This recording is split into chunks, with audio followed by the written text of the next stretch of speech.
ಸೂರ್ಯ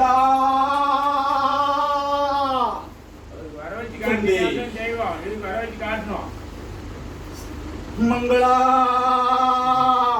ಬುಧ ಶುಕ್ರ ಶನಿಯಾದ ನಾನು ಗ್ರಹಮಂಡಲ ಅಧಿಪತಿಯಾದ ನಾನು ಸರ್ವ ಕರ್ಮಗಳನ್ನು ಹಳೆದು ತೂಗಿ ತೂಕ ಮಾಡಿ ಅನುಚಿತವಾದ ಮಾರ್ಗದಲ್ಲಿ ನಡೆದವರಿಗೆ ಅನುಚಿತವಾದ ಲೆಕ್ಕಗಳನ್ನು ಕೊಟ್ಟು ಉಚಿತವಾದ ಮಾರ್ಗದಲ್ಲಿ ನಡೆದವರಿಗೆ ಉಚಿತವಾದ ಲೆಕ್ಕಗಳನ್ನು ಕೊಟ್ಟು 330 ಕೋಟಿ ದೇವಾದಿ ದೇವತೆಗಳ ಲೆಕ್ಕಗಳನ್ನು ನನ್ನ ಗ್ರಹಮಂಡಲದಲ್ಲಿ ಹಳೆದು ತೂಗಿ ತೂಕ ಮಾಡಿ ಹರಿಹರಾದಿ ಬ್ರಹ್ಮರ ಲೆಕ್ಕಗಳನ್ನು ಹಳೆದು ತೂಗುವಂತವನಾದ ನಾನು ಕರ್ಮಫಲದಾತನಾಗಿ ಸರ್ವ ಕರ್ಮಗಳಿಗೂ ಕರ್ಮದ ಅನುಸಾರವಾಗಿ ಲೆಕ್ಕ ಕೊಡುವಂತಹ ಕಾಲ ನಿರ್ಣಯನಾಗಿರುತ್ತೇನೆ.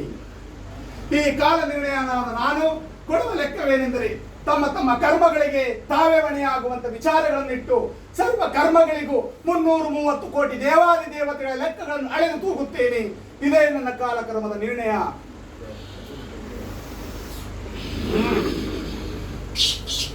ಕರ್ಮದೊಳಗೆ ತಂದೆಯಾಗಲಿ ತಾಯಿಯಾಗಲಿ ಅನುಚಿತವಾದ ಮಾರ್ಗ ತುಳಿದವರಿಗೆ ತಕ್ಕ ಶಿಕ್ಷೆ ದಂಡನೆಗಳನ್ನು ವಿಧಿಸಿ ಅನುಚಿತವಾದ ಲೆಕ್ಕಾಚಾರಗಳನ್ನು ನೀಡುವುದೇ ನನ್ನ ಕರ್ಮವಾಗಿರುತ್ತದೆ.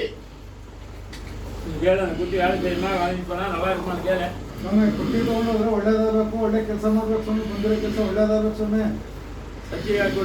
ಏನಯ್ಯ, ನಾನು ಬಂದೆ ಲೆಕ್ಕಗಳನ್ನು ಅಧಿಕಾರಣವಾಗಿ ಬೇಕಾದಂತ ಲೆಕ್ಕಗಳನ್ನು ಕೊಟ್ಟಿದ್ದೀನಿ. ಅಧಿಕಾರಣ ವಿದೇಶ್ ನಾಟ್ಲೇ ನನ್ನ ಸ್ಥಳದಲ್ಲಿ ಇವನಿಗೆ ಯಾವ ಭಾಗ್ಯ ನಾನು ಕಮ್ಮಿ ಮಾಡಿದ್ದೀನಿ? ಜನಗಳು ಒಳ್ಳೇದು ಮಾಡಬೇಕು ಕೊಟ್ಟರೋರ ಹೆಸರು ಒಳ್ಳೇದಾಗಬೇಕು, ಮಾಡೋರ ಹೆಸರು ಒಳ್ಳೇದಾಗಬೇಕು, ನಿಮಗೆ ಒಳ್ಳೇದು ಮಾಡ್ಕೊಡಬೇಕಪ್ಪ. ಇವನ ಕರ್ಮ ಹೇಗಿರುತ್ತದೆ ಅದರ ಫಲವಲ್ಲವೇ ಯಾರೇ ಆದರೂ ಸರಿ ಅದರ ಲೆಕ್ಕಾಚಾರಗಳನ್ನು ಕರ್ಮದ ಅನುಸಾರವಾಗಿ ಎಲ್ಲವೇ ನೀಡಬೇಕಾದ ಲೆಕ್ಕವು ನನ್ನದು. ಅವನು ಹರಿಯಾಗಲಿ, ಅವನ ಹರನಾಗಲಿ, ಅವನು ಬ್ರಹ್ಮನಾಗಲಿ, ಇದು ಕಾರಣ ಕರ್ಮಕ್ಕೆ ಅನುಗುಣವಾದ ಲೆಕ್ಕಾಚಾರ ನೀಡುವುದೇ ಈ ಶನಿಯಾದ ಕಾರಣ ಕರ್ಮ ಫಲದಾತನಾದ ನವಗ್ರಹಾಧಿಪತಿಯಾದ ನಾನು ಕೊಡುವ ಲೆಕ್ಕವಿರುತ್ತದೆ ಅಲ್ಲವೇ ರಾಜ? ಹೌದು ಕಣಪ್ಪ, ಒಳ್ಳೇದಾಗಬೇಕು, ಇನ್ನೂ ಒಳ್ಳೇದಾಗಬೇಕು. ಶಿವಾಂಶ ಸಂಭೂತನಾದ ನಾನು ಕರ್ಮದ ಅನುಸಾರವಾಗಿ ಲೆಕ್ಕ ಕೊಡುವಂತವನಾದ ನಾನು ತಲೆಬಾಗುವುದಾದರೆ ನನ್ನ ತಂದೆಯಾದ ಶಿವನಿಗೆ ತಾಯಿಯಾದ ಮಾತಾದಿ ಕಾರಣವಾಗಿ ಛಾಯಾದೇವಿಯಾದಿ ಕಾರಣಕ್ಕೆ ಕರ್ಮಕ್ಕೆ ನಾನು ತಲೆಬಾಗುತ್ತೇನೆ. ಅದಿ ಕಾರಣ ಯಾವ ಲೆಕ್ಕಕ್ಕೂ ನಾನು ತಲೆಬಾಗುವವನಲ್ಲ. ಆದ ಕಾರಣ ನನ್ನ ಭಕ್ತರಾದಿ ವಿಚಾರ ಸರ್ವಾದಿ ಕರ್ಮಗಳನ್ನು ನಾನೇ ನಿಂತು ನಡೆಸುವಾಗ ಇವನಿಗೆ ಇದು ಕಾರಣ ವಿದ್ಯೆ ಬೇಕೆಂಬ ಗುರುಸೇವೆ ಮಾಡಬೇಕೆಂಬ ವಿಚಾರಗಳು ನಿರ್ಣಯವಾಗಿ ನಿಂತಿರುವ ಕಾರಣ ಇದರ ಅವಶ್ಯಕತೆ ಇವನಿಗೆ ಹುಚ್ಚಿಡಿದಿದೆ. ಆಗ್ಲಿ ಕಣಪ್ಪ, ನಾನು ಜನಕ್ಕೆ ಒಳ್ಳೇದು ಮಾಡೋಕ್ಕೆ ನಿಂತಿರೋದು ಒಳ್ಳೇದಾಗ್ಲಿ ಕಣಪ್ಪ ಅಷ್ಟೇ. ನಾನು ಸ್ಥಳದಲ್ಲಿ ಬಂದು ನುಡಿಯುತ್ತೀನಿ, ಕಾಲಾದಿ ಸಮಯ ನಿರ್ಣಯಗಳನ್ನು ನಾನು ಕೊಡುತ್ತೀನಿ ಎಂದು ನುಡಿದಿದ್ದೆ. ಅದರ ಪ್ರಕಾರ ನನ್ನ ಆತಂಕಗಳಿಲ್ಲ. ಆದರೆ ಮಾಡುವಂತ ಕಾರ್ಯಾದಿಗಳು ಕರ್ಮವು ಉಚಿತವಾದ ಲೆಕ್ಕಾಚಾರ ಅನುಚಿತವಾದ ಲೆಕ್ಕಾಚಾರಗಳಿಗೆ ಯಾವ ಲೆಕ್ಕಾಚಾರಗಳು ಬಂದರೂ ಅದನ್ನು ಯೋಚಿಸಿ ಚಿಂತಿಸಿದ ಕಾರಣವಾಗಿ ಲೆಕ್ಕ ತೆಗೆದುಕೊಳ್ಳಬೇಕಾಗಿರುತ್ತದೆ.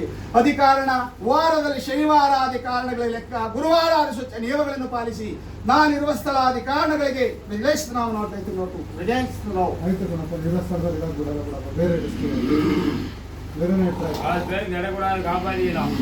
ಯಾವ ಕರ್ಮದಲ್ಲೂ ಯಾವ ದೇವಾದಿ ದೇವತೆಗಳಿಗೆ ಕರ್ಮಗಳು ನಿಂತರೂ ಅದಕ್ಕೆ ತಕ್ಕ ಫಲ ನನ್ನದಿರುತ್ತದೆ ಎಂಬ ವಿಚಾರ ನಿರ್ಣಯಿಸುವವನು ನಾನು.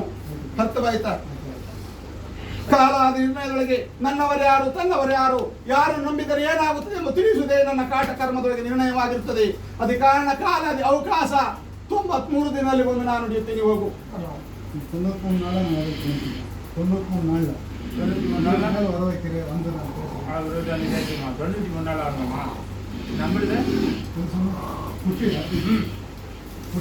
அப்படி